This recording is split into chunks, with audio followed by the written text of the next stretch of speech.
And I want to bring in our next guest. We've got Scott Bauer joining us. We have the CEO of Prosper Trading Academy with us this Tuesday morning. Scott, good morning to you. Probably not the most closely watched number here today, or even this week for that matter, with all the Fed chat, right, and some of the focus here. But this one oftentimes looked at as a little bit of a leading indicator in terms of some of the housing figures, and I guess showing that signs the housing market's slowing a little bit here.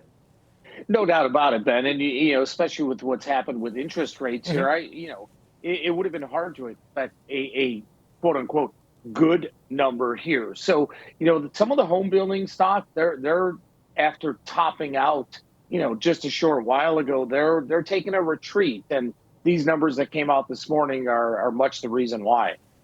Scott, this is a reflection of what we've seen, right? Higher rates across the board. I was talking to my neighbor last night, and we were joking around in the park. He was telling me about how he locked in his mortgage, and I'm in a similar situation. Right before all of this, I'd refinanced, but right before this big move up that we've seen, which has some settling into mortgages now 7% plus. I mean, so you can imagine why things are slowing, right? Even though labor conditions remain very tight, and in theory, we can still stomach rates at these levels, higher mortgage payments based on interest ultimately, and some of the other kind of ripple effect that we see as far as housing prices. But this is important for us to watch, right? Because if we start to see a slowdown, ultimately, it's kind of in line with the Fed's initiatives are in terms of slowing the economy down in general. Absolutely. And, for those of you that are, lucky enough to be locked in at a 3, even 4% mortgage, if you refinance, you can't go anywhere, right? It doesn't matter what your wage increase has been.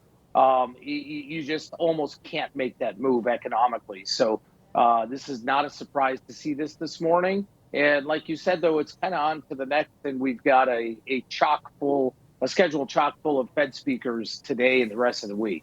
You know, it makes me think of a comment that I saw from the NAHB yesterday. They were talking about, looked like that builder sentiment number came in unchanged in April, but they said with many frustrated buyers back on the fence waiting for interest rates to fall, policymakers can help ease affordability challenges by reducing inefficient regulatory rules that raise housing costs and limit supply. But they were talking again about ultimately, with markets now adjusting rates being somewhat higher due to recent inflation readings, still anticipate the Federal Reserve is going to announce future rate cuts later this year, and mortgage rates will moderate in the second half of 2024, hopefully easing some of those supply constraints that we've seen. Because to your point here, one thing that's fed into all of this has been, if you're, again, holding that lower interest rate mortgage ultimately, then you don't really have a lot of incentive to move. Not at all. But, the other side of that also is, like you just said, there's nowhere to move for a lot of people that I know, and me including. I'd love to go somewhere, but I can sell my house. I can't move anywhere because there's just no inventory to go anywhere. Yeah, choices are very limited. That was the other thing my neighbor and I were talking about, right? I was pointing out how somebody in our building is actually listing their condo for an enormous amount of money, and he was like, hey, maybe somebody will buy it. There's just not a lot of supply. Let's talk about crude oil, because ultimately we've seen prices on the rise there as well, right? So this has been feeding into the inflationary concerns, easing back over the last couple of days, but very directly tied to some of the geopolitical tensions. We started off the show talking about Iran and what's playing out there. Obviously, a worst case scenario in many ways as this situation seems to be broadening. Yeah, and it's not, in my opinion, it's not going to get any better anytime soon. No. So any pullback that we see in crude here, or if we see a muted market, to me that's a win for right now.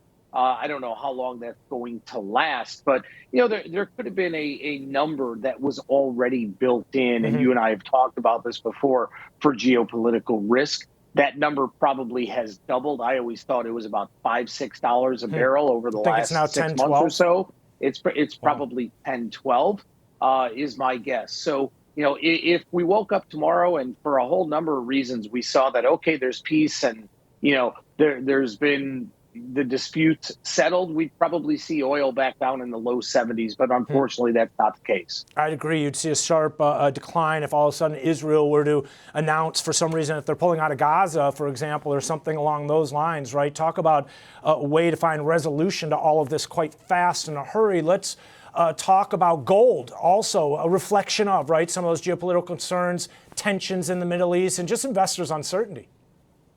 Investor uncertainty, and you still have to go back to central banks just hoarding and loading up on gold over the last 3, 6, 9 months or so. If someone were to throw a chart out of gold versus the dollar, historically here, you'd be scratching your head to say that, wow, how can gold be at all-time highs right now? So it is really the risk off. It is really, the flight to safety, if you will.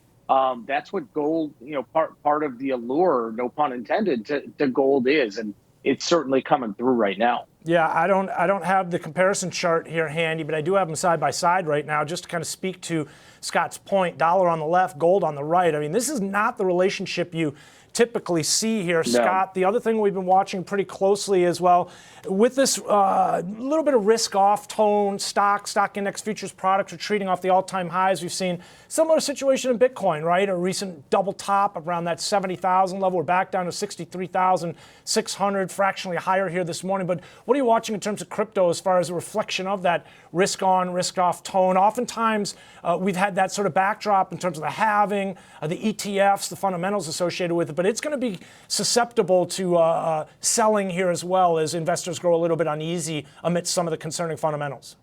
There's no doubt about it. And Ben, if we go back a couple days back to the weekend when the news came out, what was going on in the Middle East. Big move over the weekend. I think if the equity markets were open, right, if it hadn't happened on a Saturday and the equity markets were open, we may have seen S&Ps down 2, 3, 4%. They weren't. So, what was the first reaction that people can get to? Well, that was Bitcoin. Now, it's not weekend anymore. Bitcoin had rallied back a little bit. It's still selling off a little. So you've got so many factors in here between the ETFs, the halving, which is happening in the next few days here. And is this really a flight to safety? Is Bitcoin really a safe haven here?